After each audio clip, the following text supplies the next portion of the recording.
Yo, what is going on, you guys? Bastion Wagio here, and it's been a while since I've been in front of the camera. It's been about 2 weeks.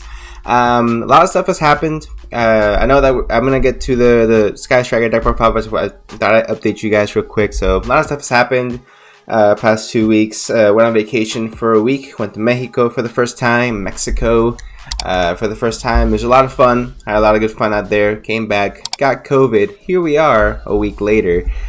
So that's kind of a quick summary of what happened the past 2 weeks. Absolutely just wild. I was pretty much dying for the past week and a half, more or less. So it is what it is. I came back, whatever might have you. Wasn't feeling well, and the point of the matter is I'm okay now. We're good to start recording. It was off 2 weeks, not being able to record for you guys. I just feel like it's been really weird, and I do still want to, of course, make sure I get the freshest, crispiest McDonald's Sprite content for you guys, but unfortunately I just wasn't feeling up to it this past week. But we're back now, that's what matters. So I was gonna go ahead and get into it, guys, with the Sky Striker deck. It's getting a lot of support out of the Magnificent Mavens, and a lot of people are trying to write this off. I don't know why. Essentially, I think this deck has a lot of potential. Is it going to be top tier? I think that's something that's yet to be seen, but I do think that this deck has a lot of potential and a much higher ceiling than it did before, especially with the brand new cards coming out of Magnificent Mavens. I think it just boosts that deck up one tier higher.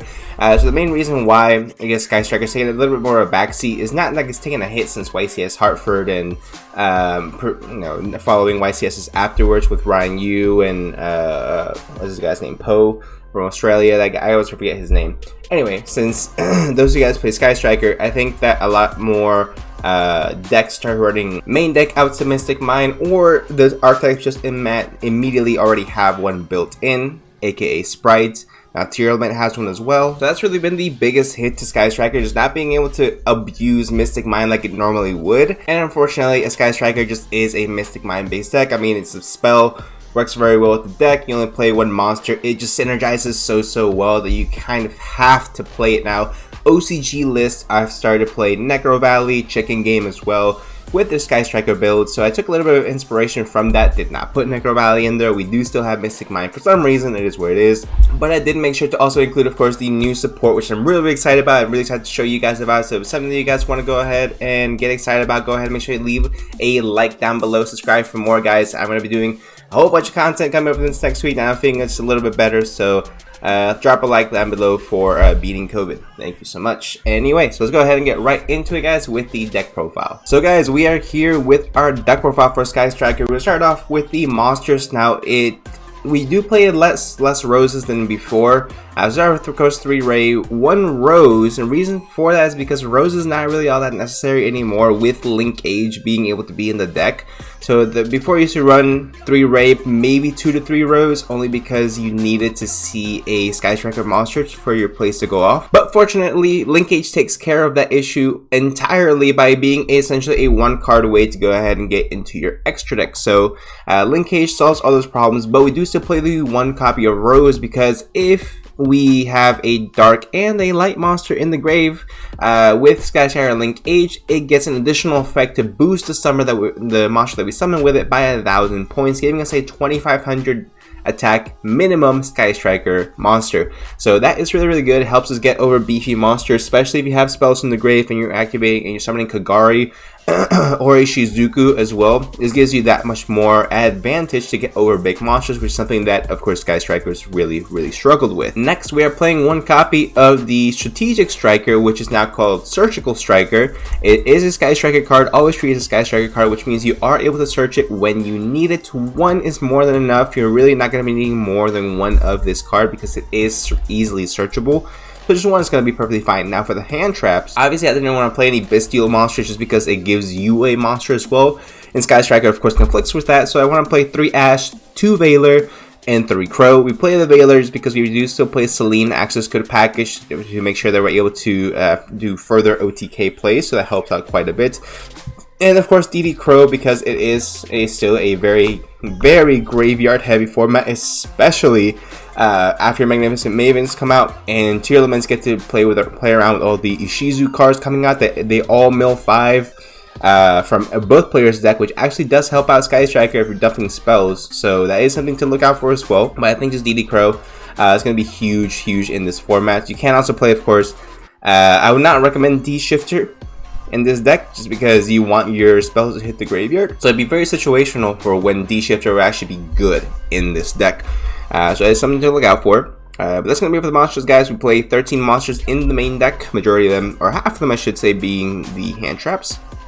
Next for the spells, we play 3 copies of the Mobilized Link Age. Phenomenal card, actually really good card. Is not a hard once per turn, which actually really just blew my mind. The only restriction is that after you activate this card, you can only summon Sky Striker monsters, which you have 1, 2, 3, 4, 5 different ones from the extra you can go ahead and summon, which is great because it gives you a lot of versatility as well. 3 copies of Widow Anchor, 1 of the Engage, the original Engage. 3 copies of Shark Cannon because it is still a very graveyard heavy format, so you need 3 copies of Shark Cannon in this deck. 1 copy of Hornet Drones, 1 copy of Multi-Roll, 1 Area Zero, really all that's needed, and 1 Afterburn as well. Man, you don't really want to have the Afterburn active just because Tier Limit is going to be a Tier 0 format with the Shizu cards, and getting rid of it by card effect does not help anybody. But in case they leave something else on the board, it is nice to have as well. Plus, there are still going to be a few players who are going to want to play Sprite, like myself, who are going to come into a very rude awakening the second that this set drops in just a few days. So we got 3 copies of Triple Tactic Talent as well. Just with the amount of monster interaction, Fenrir, we got all of the Bestial cards, all these Shizu cards, all the Tier Limit cards, all Sprite cards that all activate during the main phase. I think Triple Tactics Talent is going to be huge, especially in this deck as well, just giving you additional advantage, being able to draw more spells, being able to take your opponent's monster, linking it off, whatever might have you, gaining more knowledge as well. Sky Striker is a very intellectual deck, which it can seem very simple to the naked eye. Of course, you're just summoning 1 monster and then continuing summoning out just 1 monster over and over again, essentially. But Sky Striker itself in its core is a very strategic deck to play. So being able to have hand knowledge as well by your opponent is also going to come in very crucial also. So Triple Tactics Talent I think is going to be a staple in this deck. Next one, Rhoda, of course, Terraforming, Called by the Grave, and the best cards, which are going to be 3 Demise of the Land, 3 Mystic Mine, and 1 Metaverse. So it's going to be it for the full deck. We got 40 cards in the main deck, nothing more, nothing less. I consider putting Upstart Goblin in here just because, you know, it's just an extra spell you can go ahead and throw out there. But it's really not necessary to give your opponent 1,000 free life points. Plus, you really are not going to struggle putting spells in the grave with this deck. I personally don't haven't had in my testing with this deck, so I think this is good enough for now.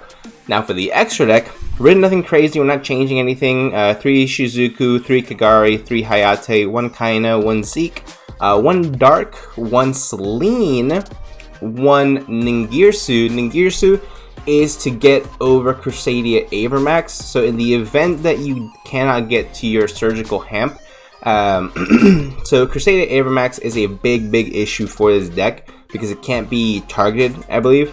So obviously that's going to cause quite an issue for Sky Striker because all their cards target. So this card, Ningirsu, allows you to get over that card without having the target. So it's really good as well. Next, you play 1 copy of Access Code Talker. You are still going to need another way to OTK, which actually brings me on to the next thing I want to talk about. The Sky Striker can OTK, which is really cool, and definitely want to go and show you guys in this video how that's done. But that's going to be it for the profile, guys. 40 cards in the main deck, 15 cards in the extra deck, I should say. And now I was going to go ahead and show you guys how exactly Sky Striker of all decks can OTK. So let's go ahead and get right into it. Alright guys, I'm going to show you guys exactly how you're able to OTK with this deck. First, we're going to normal summon our Ray during the main phase, of course, and go to the battle phase and attack with Ray. No, not effect just yet. Deal 1500 damage. Activate Ray's effect during the battle phase to summon out Hayate.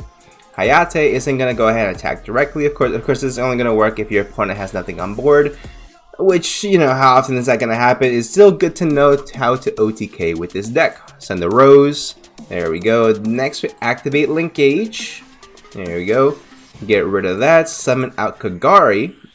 and it gains attack points because we have the, I'm gonna get this back, because we have the Ray and the Rose in the graveyard. So that's why you play a Rose, you can have a dark and a light in the graveyard for this play. So next we're gonna go ahead and punch for 2500 damage. Very nice. Punch for 25, and because we added bad linkage with Kagari's effect, activate linkage again because it is not a hard once per turn.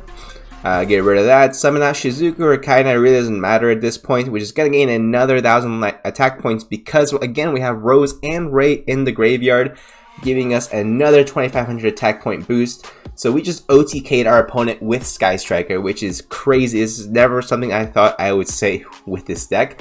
There's so many times I'm actually playing this in real life and I tell my opponent, don't worry, I can't OTK you, you're fine, just go ahead and pass your turn, and they say, oh yeah, you're right. So this is actually a good way to be able to apply a little bit more pressure to your opponent. So I absolutely love this card for this deck. I absolutely love the way that the deck feels now. It feels so much more consistent, being able to have linkage, being able to summon out more monsters. Essentially, it's like from way back in the day, back when Sky Striker had, of course, 3 copies of the Hornet drones. That's more or less what it feels like, but even more powerful. So overall, I really like this deck.